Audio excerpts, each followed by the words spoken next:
Hi, welcome to simple recipes. இன்றைக்கி simple ரெசிபீஸில் நம்ம பார்க்க போகிறது முட்டைகோஸ் கூட்டு. இதுக்கு அரை கப்பு துவரம் பருப்பை நல்லா கழுவி 10 நிமிஷம் ஊற வச்சுட்டு அதோட 200 கிராம் முட்டைகோஸு சின்ன சின்னதாக வெட்டி அதோடு சேர்த்து கொஞ்சம் மஞ்சள்தூள் சேர்த்து 3 விசில் விட்டு வேக வச்சு எடுத்துக்கலாம். அது வேகிற நேரத்தில் ஒரு வெங்காயம், ஒரு தக்காளி, 4 பச்சை மிளகாய், 10 பல் பூண்டு, கொஞ்சம் கருவேப்பிலை, ஒரு வரமிளகாய் இதை நம்ம கட் பண்ணி வச்சுக்கலாம்.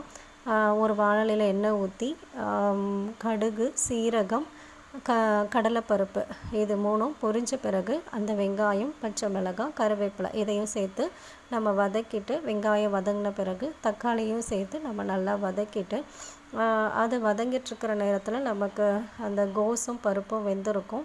அதை நம்ம இறக்கிட்டு இந்த வதங்கின வெங்காயம், தக்காளியை அந்த கோஸோடு நம்ம சேர்த்து அது நல்லா கொதிக்கிற டைமில் நம்ம தேவையான அளவு உப்பு, காரத்துக்கு கொஞ்சம் மிளகாய்த்தூள் நம்ம சேர்த்து அது நல்லா கொதிக்கும்போது கொஞ்சம் கொத்தமல்லி தழையை நம்ம தூவி, கொஞ்சம் பெருங்காயத்தூளையும் நம்ம தூவி ஒரு கொதி வந்த பிறகு நம்ம இறக்கிட்டோம்னா நம்முடைய முட்டைகோஸ் ரெடி ஆயிரும்.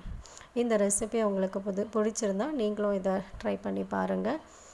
ட்ரை பண்ணி பார்த்துட்டு எப்படி இருக்குன்னு சொல்லுங்கள். தேங்க்யூ.